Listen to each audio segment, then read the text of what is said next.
Fede, muchísimas gracias. En un ratito volvemos igual con más información. Dale.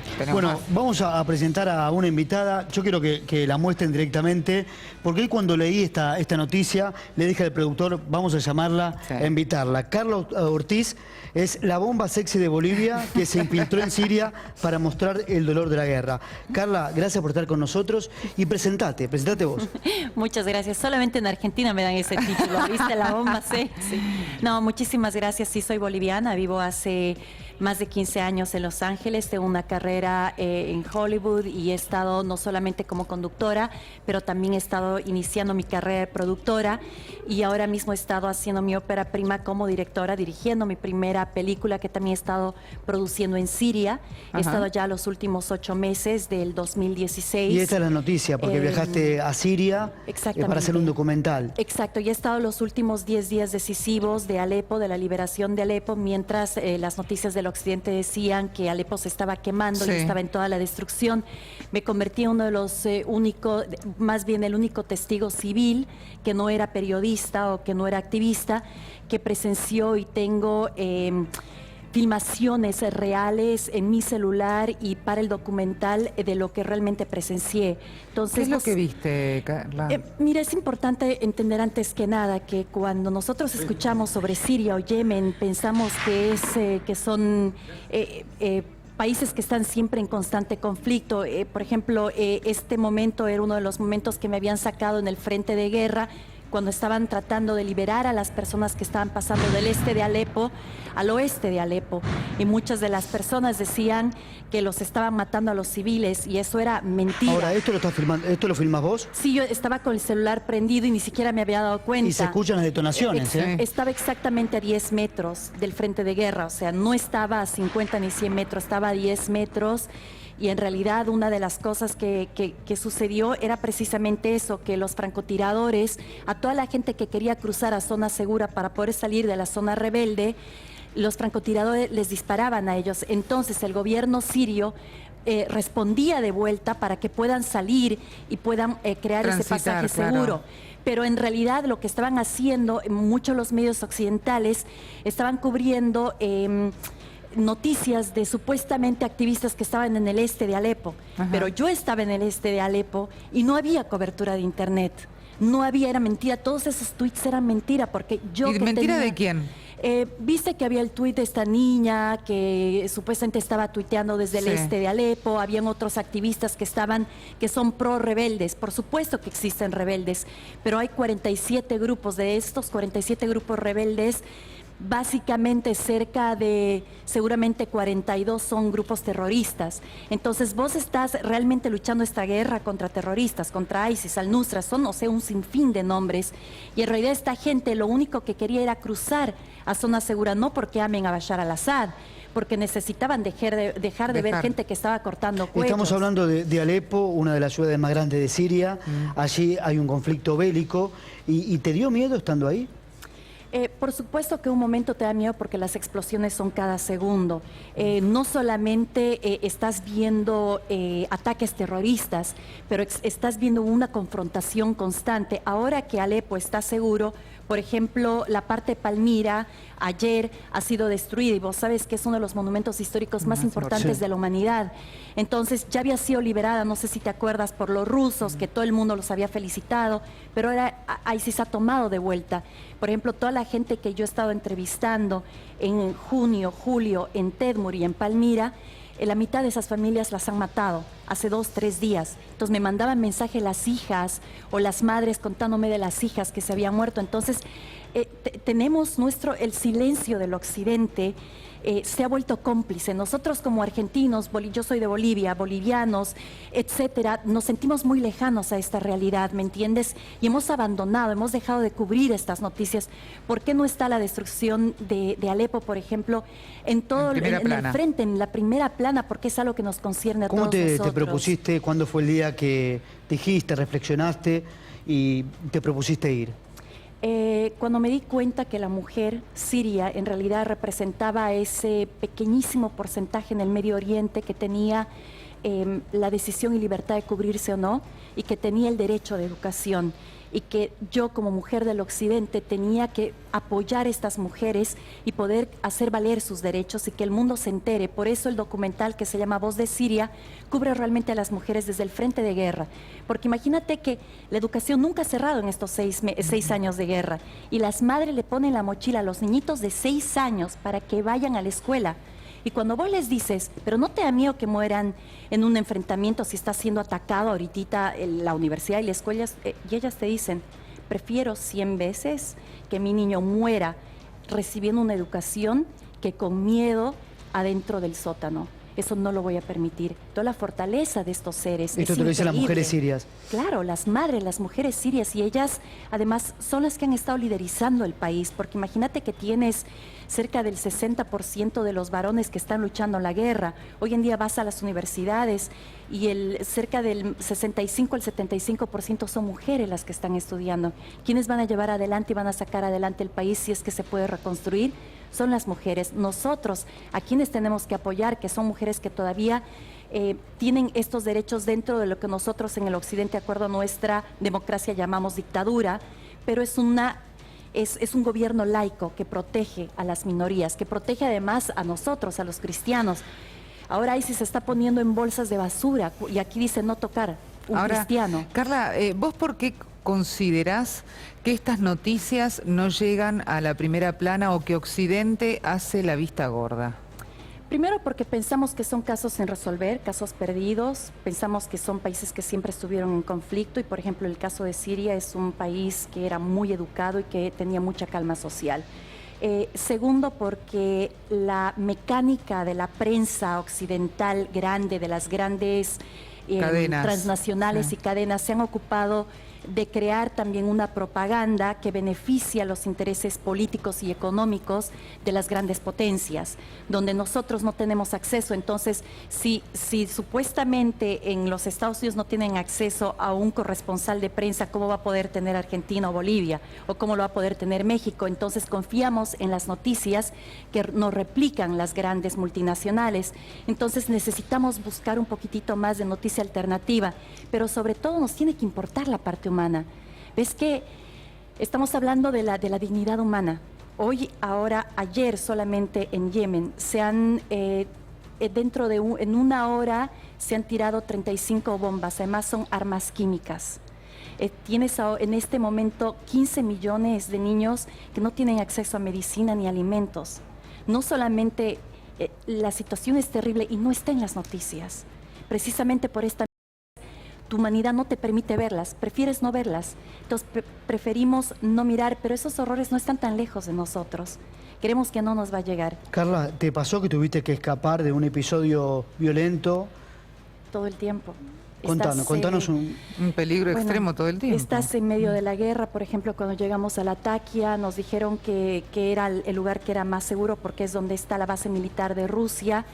Cuando llegamos cerca más o menos de las 7 de la mañana, se movió todo el hotel, escuchamos una explosión muy grande a 50 kilómetros, imagínate lo lejos que estaba, habían explotado toda una estación el día del examen nacional, donde habían cerca, en esa estación de autobuses, 230 niños y estudiantes, y luego explotaron un hospital. Entonces, no solamente que vi, pero fui inmediatamente después de la explosión, a pesar de que no me dejaban entrar. Después que yo denuncié esto en Facebook, me estuvieron persiguiendo y tuve que salir del país y perderme, no sé, 1 mes o 2 meses, porque varias de las personas que denunciaron estas cosas, después los mataron. Por eso la gente dejó de ser corresponsal de guerra en esta zona. ¿Vos tuviste que escapar rápidamente? Yo tuve que escapar. En otra ocasión me tomaron presa. Por ejemplo, ahora mi salida de Alepo fue una de las salidas para mí más conmovedoras y la razón por la que he decidido poder ir a los medios de prensa y contar esta parte de la verdad, porque cuando yo había estado en estos días decisivos y yo estaba subiendo a mi Instagram o a mi Twitter, cuando llegaba al hotel, espérate, es mentira lo que están diciendo, aquí no hay matanza, están tratando de salvar a las personas, la gente está feliz de poder entrar a una zona segura. Habían dicho que había una orden de secuestro para mí, habían bloqueado los caminos de Alepo a Homs. Homs es la ciudad fantasma que destruyeron hace 2 años. Y te puedo decir que entraron cerca de 16 niños, entre 13, y 19 años adentro de la van donde yo estaba yendo. Pusieron a mi equipo de filmación en el auto de atrás y en el de adelante, rompieron las ventanas, sacaron las escopetas por afuera y dieron, y así crucé.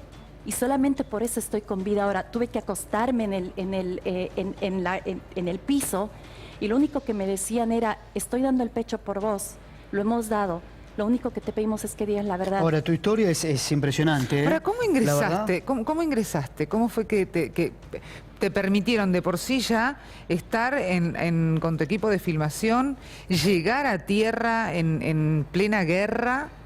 ¿Cómo hiciste? Soy ciudadana americana, Sí. entonces complica mucho más las cosas, Claro. porque Estados Unidos comparte la OTAN y viste que han estado apoyando a la parte rebelde y se ha perdido quiénes son todo este conflicto. Tuve que esperar en Beirut cerca de 15, 16 días para que me puedan dar la visa, y tuve que cruzar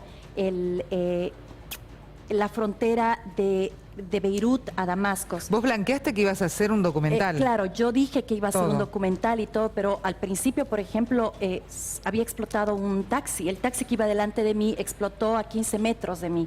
Entonces me tomaron prisionera cerca de 4 o 5 horas. Yo no hablaba nada del idioma porque pensaron que yo tenía algo que ver con ese ataque terrorista. Entonces, son historias como estas que vas a todo segundo, y cada vez que te pasa una dices: salí de esta, tengo que poder cubrir un poquito más, tengo que poder lograr un poco más. Y al principio, por supuesto, el mismo régimen de Siria está cuidadoso de qué es lo que vas a contar, porque se han contado varias de las mentiras. Existen propagandas de todos los lados, cubriendo también diferentes tipos de intereses. He logrado ganarme la confianza de la gente, y ha sido así que he recorrido 75% del país. ¿Y fuiste premiada por la ONU, tengo entendido? Sí, también... por este documental. Sí, me invitaron a Marrakech a la reunión de la COP22.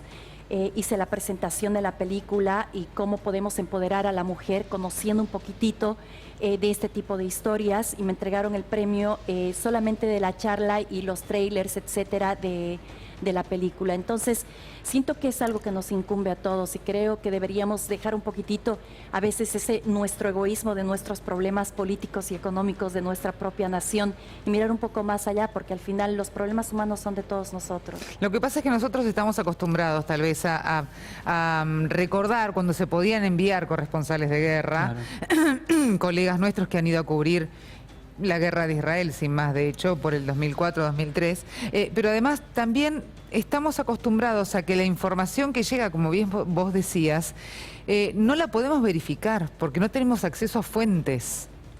Y al no tener el acceso a las fuentes, vos no podés dar una información porque sí, plantarla en un sitio de internet, o bien comunicarlo, porque sería una irresponsabilidad. Bueno, esa responsabilidad la hemos estado realizando en Claro. todo el occidente, hemos estado repitiendo todo esto, y en nuestra desesperación, al final hemos terminado protegiendo y apoyando al otro lado de esta guerra. Hemos estado empoderando mucho más a los rebeldes moderados. Vos sabés que en una guerra lo primero que desaparece son los moderados. Y en este momento nadie está defendiendo aquí la posición de Bashar al-Assad, del régimen, o la posición, ¿me entiendes?, de los Sí, rebeldes. no Es hablamos la de política, gente de claro. Siria. No puedes hablar de política. Entonces, ¿quiénes están luchando contra el terrorismo en este momento? Lamentablemente, nos guste o no, es el ejército sirio y Rusia. Pero es terrible. ¿Cómo tiene que parar esto? Tiene que parar la venta de armas, tienen que parar los bombardeos, porque al final siempre los únicos afectados son los niños, son los hospitales, son las escuelas, y el problema se está haciendo mucho más grande. Y al final tenemos que pensar también: ¿quiénes van a ser estos niños que llevan viendo guerra durante 6 años? ¿Cómo se van a curar psicológicamente? ¿Viste Carla, menores en guerra? ¿Viste menores en las guerras? He visto como...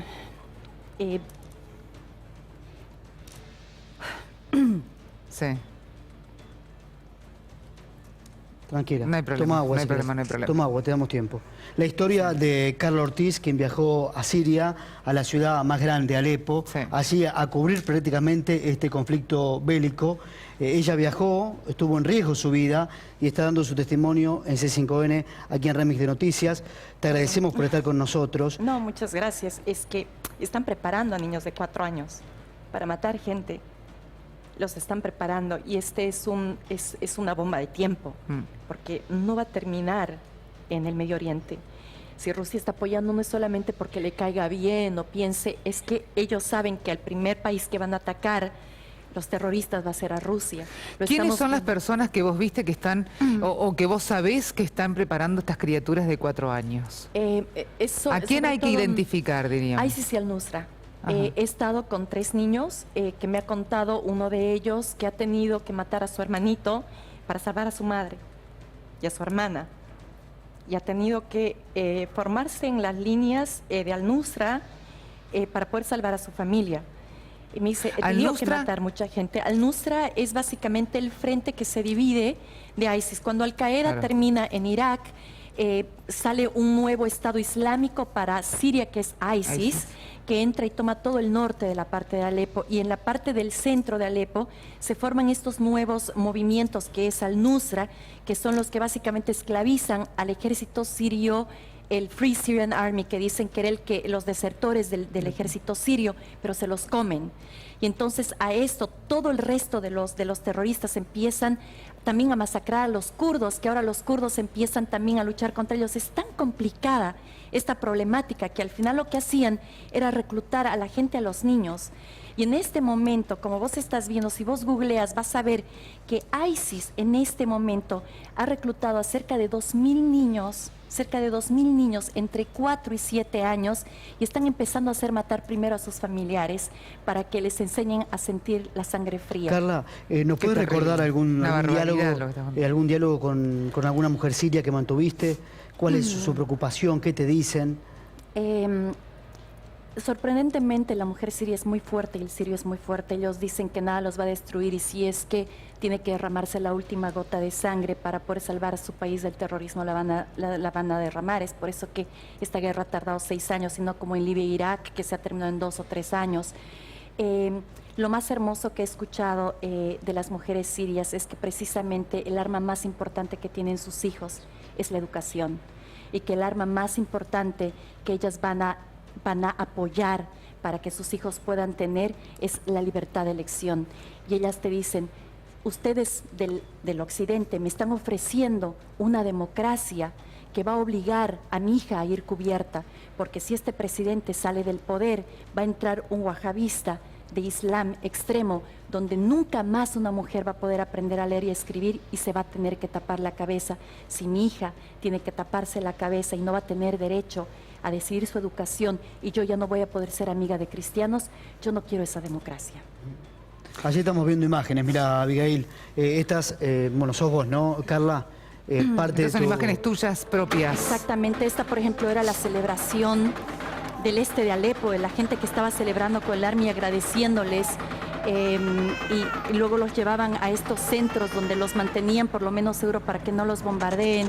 Y cuando salió, muchos de los secretarios de defensa de varios de los estados decían, yo no veo gente bailando. Y yo estaba mostrando, aquí está la gente bailando. Claro. Así era el paso, así era la evacuación. Velos, la gente está cruzando. O sea, está completamente destruida la ciudad. Sí. Mira, es completamente destruida. Esos tiros que vos escuchas son tiros reales. Ahí están.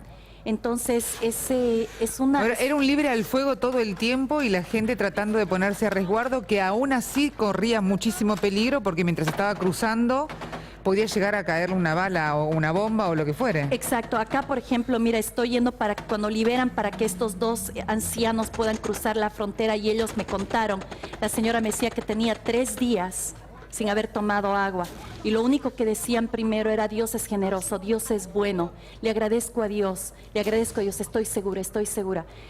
Es muy sobrecogedor, es muy difícil de sentirlo, porque además vos dices, estoy en el frente de guerra, ya estoy acá, tengo que hacer algo, tengo que poder mostrar, tengo que poder llegar, y por lo menos llegar a un poquitito de gente para que no me creas a mí lo que te estoy diciendo. Googlea, trata de buscar qué cosa más hay más allá. Pon en internet cuál es la verdad oculta detrás de Siria, cuál es el verdadero interés político, económico, geográfico de esta guerra, porque al final este es el resultado.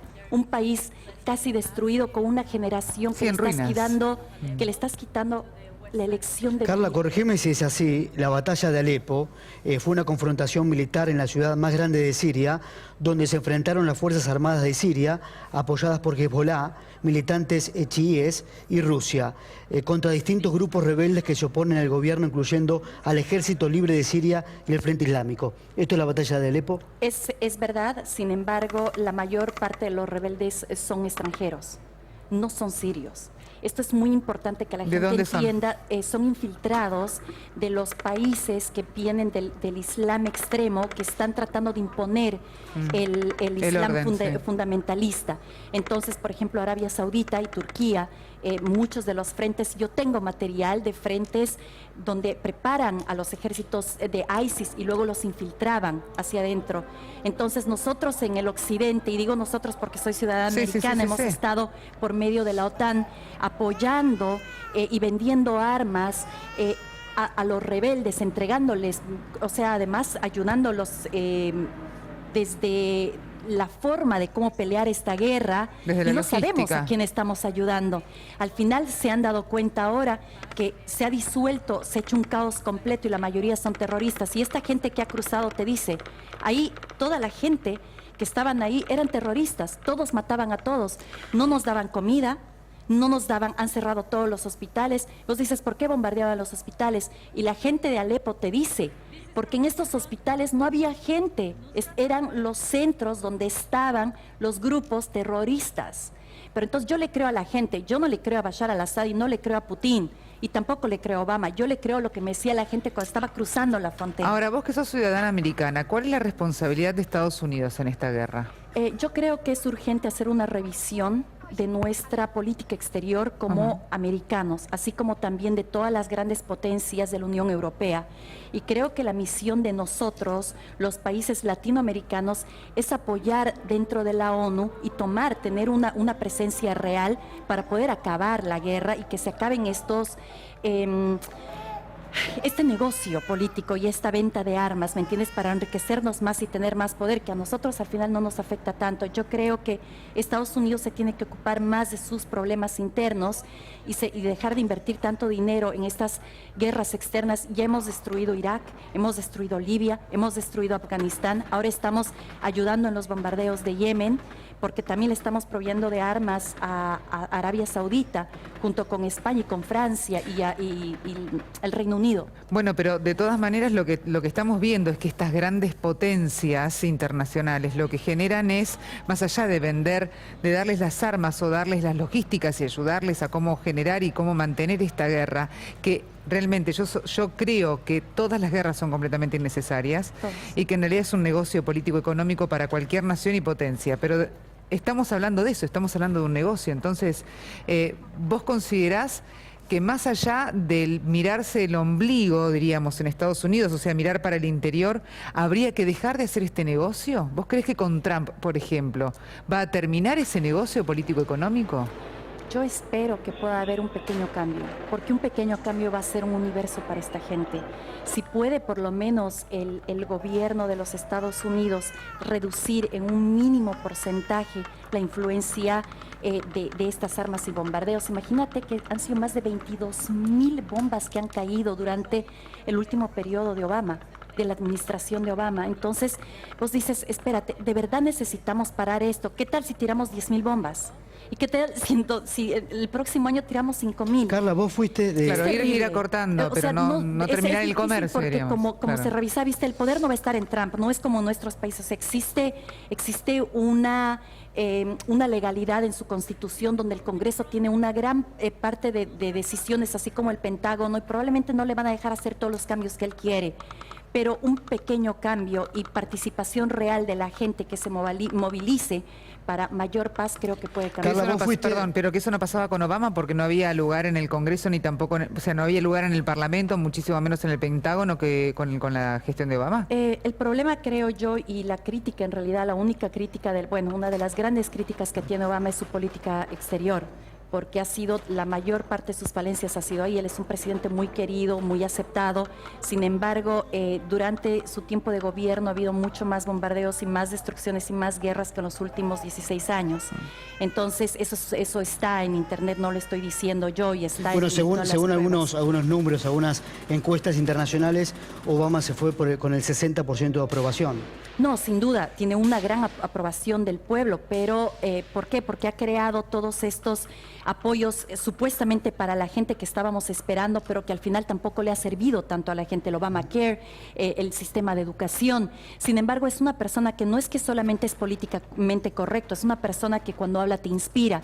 Sin embargo, su política exterior, te repito, se ha aliado con las personas equivocadas. Al final de cuentas, si él se hubiese enfocado realmente en destruir ISIS no hubiese durado ni siquiera un año, pero el gobierno de Obama y de Hillary Clinton, cuando estaba como secretaria de gobierno, estaban más interesados en bajar a Bashar al-Assad y perseguir también a Putin, más que en terminar y exterminar a ISIS. ¿Qué te genera como ciudadana estadounidense? Claro está que vos votaste por un cambio, por tu análisis que hacemos en tu discurso. ¿Qué te genera esperanza, Donald Trump?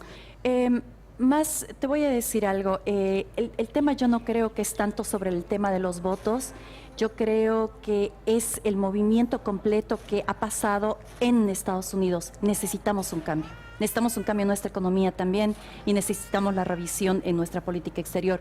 Quiero creer que podemos hacerlo porque ahora Estados Unidos tiene al frente a un tipo que es muy difícil de que te guste y que te caiga bien, pero al final de cuentas, gracias a Dios, no es un político. Entonces, tal vez pueda tomar algunas decisiones desde otro punto de vista y no tratando de caerle bien a uno o al otro. Entonces, lamentablemente, viste, estás en ese punto de inflexión, como lo decía anoche, donde estamos. La Constitución, lo escogido es el presidente de Estados Unidos. Yo quiero darle mi apoyo y quiero tener la fe de que haya un cambio, y también quiero invitar a que todo el mundo lo ponga en el ojo del huracán. No, tiene un gran desafío, hoy lo comentábamos con Abigail. Donald Trump tiene un gran desafío de poder unir a la nación estadounidense. Hay una sociedad completamente dividida, ¿no? Gran parte votó por Hillary y gran parte votó por él, ¿no? Ese es su objetivo, unir a los norteamericanos. Definitivamente, y ojalá tenga la verdadera grandeza de retractarse en los comentarios tan terribles que nos ha causado, y hemos tenido Machistas, un retroceso, ¿no? Solamente machista, también racista, separatista, ¿me entiendes? Pero dentro de todo eso, porque con los latinoamericanos fue durísimo. Muy duro. Durísimo. Y con las mujeres y con todo esto, su historial. Sin embargo, ¿me entiendes? Ha hablado y ha tocado temas que ningún político hablaba, como por ejemplo decía eso, nosotros hemos gastado $1 trillón en Irak y cerca de 2 billones de dólares en la guerra de Siria y en la guerra protegiendo fronteras que no sabemos de quiénes son esas fronteras, ni siquiera sabemos quiénes son estos rebeldes. ¿Por qué no venimos a solucionar nuestros problemas cuando tenemos miles de millones de personas que han perdido sus casas en los últimos 8 años económicamente, y la clase media está en peligro de extinción también en los Estados Unidos? Entonces, hay temas bien importantes que nos tenemos. Viste que a veces uno tiene que limpiar primero su casa para poder salir afuera, y creo que eso podría ser bueno. Y a veces cuando te ocupas de tus problemas dejas de molestar al vecino. Entonces, si solamente se ocupan los problemas de Estados Unidos y dejamos de molestar al vecino y estar inventándonos guerras para hacernos más poderosos, creo que puede llegar a ser una ganancia. La última de mi parte. ¿Cumpliste tu objetivo viajando a Alepo? Definitivamente. He podido escuchar a la gente, he podido oír de su propia boca su clemencia por paz y por el fin de esta guerra, y por una oportunidad de vida y una oportunidad de esperanza, y eso no tenemos derecho a quitárselo. Gracias, Carla. Y felicitaciones por tu trabajo. Muchísimas gracias a Mucha ustedes. valentía.